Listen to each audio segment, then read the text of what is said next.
Tom, what's happening today? Stay and working. Oh, you actually answered the question.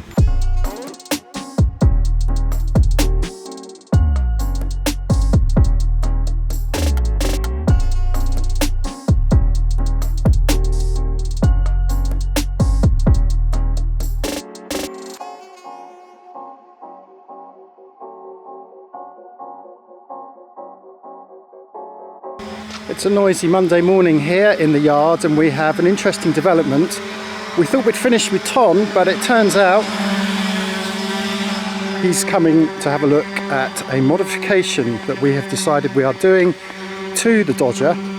And this is really based on a number of comments and feedback from you guys, and also something that we'd been thinking about and weren't sure about, and then had a chat with Todd on Gone Surfing, one of our yachty friends, who has said, have we thought about this?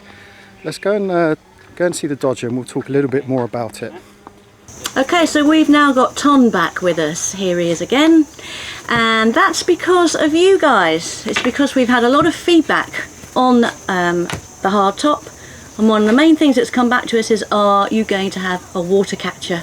It is something that we did think about originally, and you've made us think about it even more, and so we've decided we are going to. We're going to try and retrofit one now, and Ton has arrived here, and we're looking at putting a teak water catcher here, and we'll show you a bit more about that in a minute. So since the painters have stopped working on the Dodger whilst we build this rain catcher, they've come over to the boat because it's the same guys, and this is something that we've asked them to do, which is the waterline. We've talked about this previously. The first thing we're going to do is to run a tape, just some blue tape, all the way around the hull to try and define exactly where that waterline is going to go. One of the complications we have is that if we change it more at one end, then we're going to have to do some more painting of the moon dust, which is our off-white colour of the topsides. So we just need to establish exactly where that's going to go before we commit to it. So I'm going to leave these guys to do that, and we're going to go back upstairs and talk to Ton about the exact measurements of the rain catcher.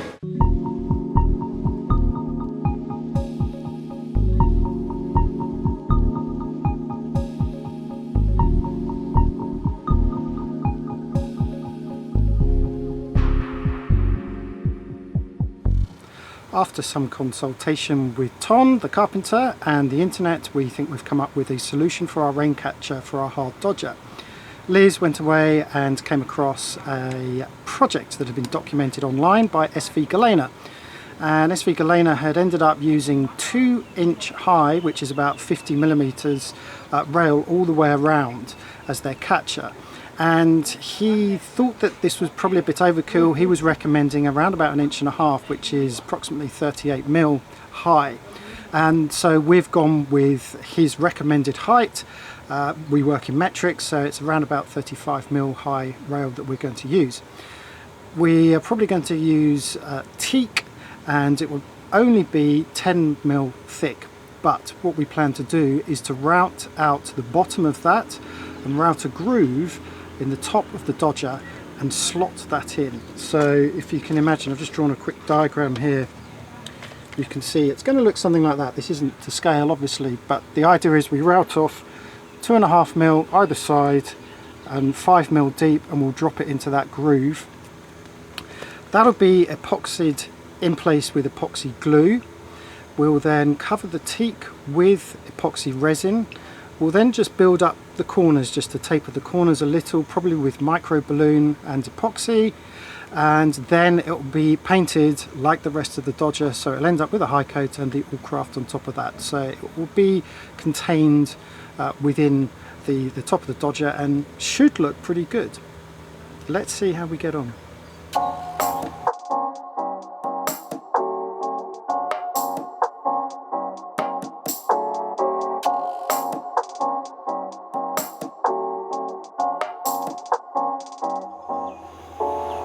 So here we are with Paul. He's the chief painter there, you can see at the front. What we've done is we have put blue masking tape along what is going to be the new waterline. Now the issue we have is that Esper's back end dips down slightly. We have fuel tanks at the back end, which generally means that her back end sits a little lower in the water. So at the front we have no problems at all with barnacles growing. They stay within the waterline, or the antifoul underneath the waterline. At the back end we have a lot of barnacle growth, and in fact you can see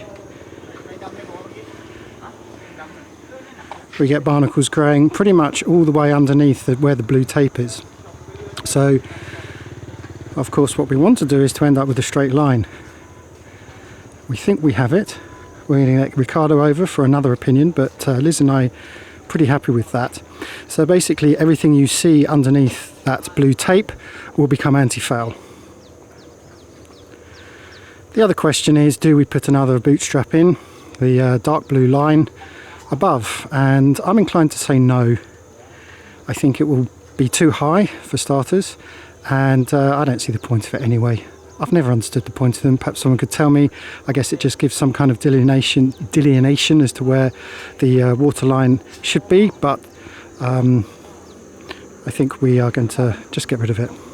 Can't remember if I've said this already, but the irony of all this is that when we were in Satoon having our refit, which is when they painted the moon dust on the topsides for the first time, the painters actually put our waterline where you see it now. And what happens is, as you can see, it goes over the lip of the transom at the back. And I said this was too high.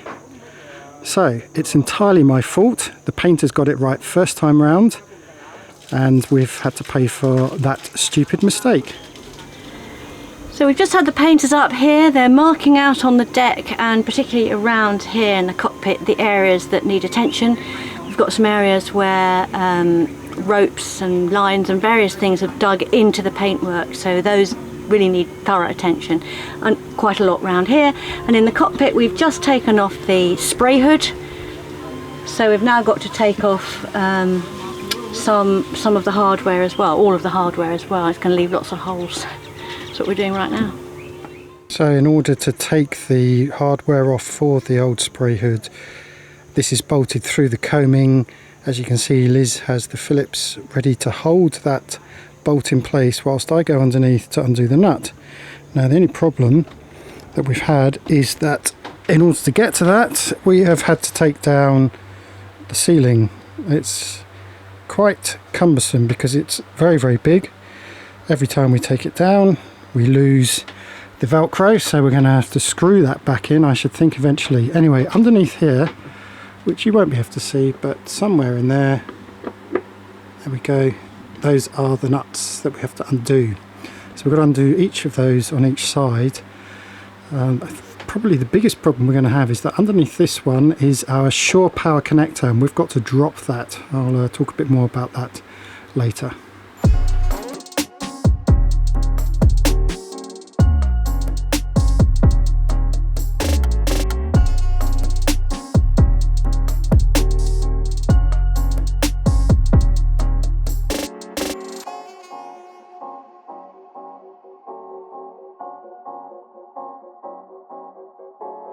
Always disappointing to see that lovely paintwork being sanded back, but this is now the beginning of the bit of repair they're doing at the front. If you remember, we lost the stainless plate that protects the bow from the anchor, supposedly, although on our boat it never did anything at all.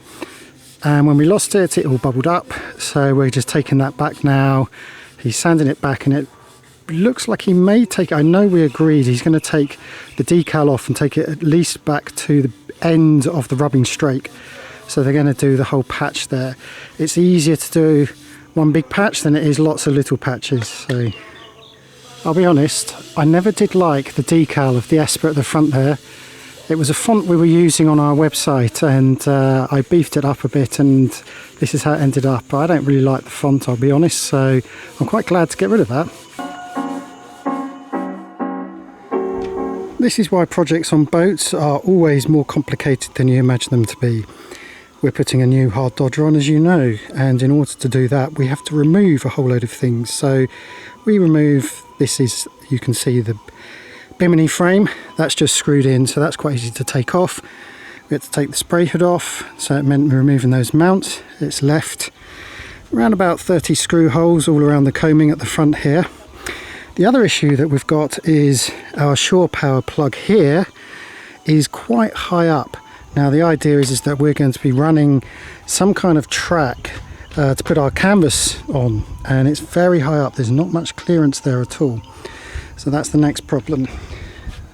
In order to take all those fittings off, we have to, as I mentioned earlier, I think, take down the ceiling, get inside the coaming up here, and you can now see we've put some blue tape under those holes. We'll be putting blue tape all around those other screw holes.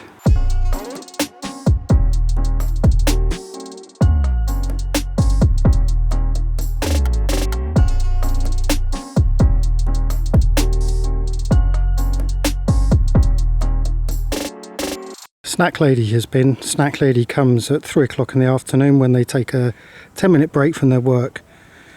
As you can see here, we have quite typical sweet tea here, but this, if you've never had this before, this is rather special. It's mango sliced up in a bag, and the mango is normally fairly sour. It's not ripe, it's not a sweet mango, it's quite crunchy, and they mix it with this rather delicious spicy salty powder. Now that sounds a bit odd, but I tell you what, when you taste one of these, it is rather refreshing. Very, very nice snack.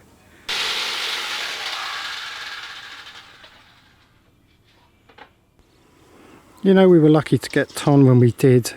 I actually offered him to another yachtsman here who was looking to do some extensive work in his forepeak. So I introduced him to Ton, and he was going to get him to start work, but went off for the week. So we were lucky, we benefited from that because Ton still wasn't working. So I was able to give him a quick call this morning and get him to come over. So he came over straight away, and we agreed quite quickly on how we're going to do this. And so the first thing Ton did was to go into town to buy the teak.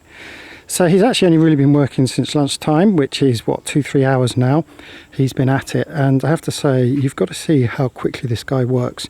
So just to explain, we have the main issues here for Ton at least is to create curves around these corners. That's the first issue. Then of course you've got this here which has a curve in it, so it's sort of curving over like that, and then of course these are not straight either, these have to be curved. So what does Ton do? This is the first thing he does on the corners, is to take strips of teak. So he has 3 pieces here, so he's sliced it lengthways, epoxy glued it and clamped it into the correct angle to match those corners. And then here he's got the front and the back which have to match that curve. And again, I mean, it looks straightforward, and when you see it, it's a straightforward, obvious solution. But obviously it takes a clever and experienced craftsman to know what to do, and more importantly to do it quickly. As I say, he's only been working for 3 hours and this is already what he's been able to do. That is why we love Ton.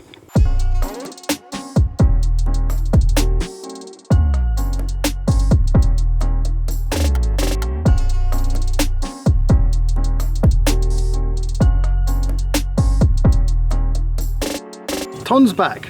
He's back. It's so nice to have him back. It's always good to see Ton.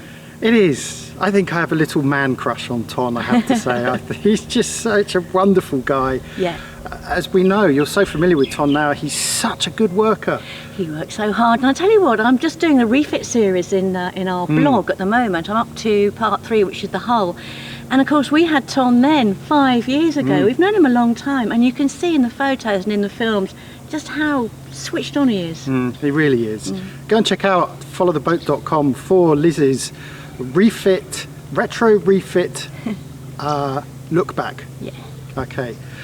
Right, now as you saw in that video, we have decided to include a rain catcher. Yeah.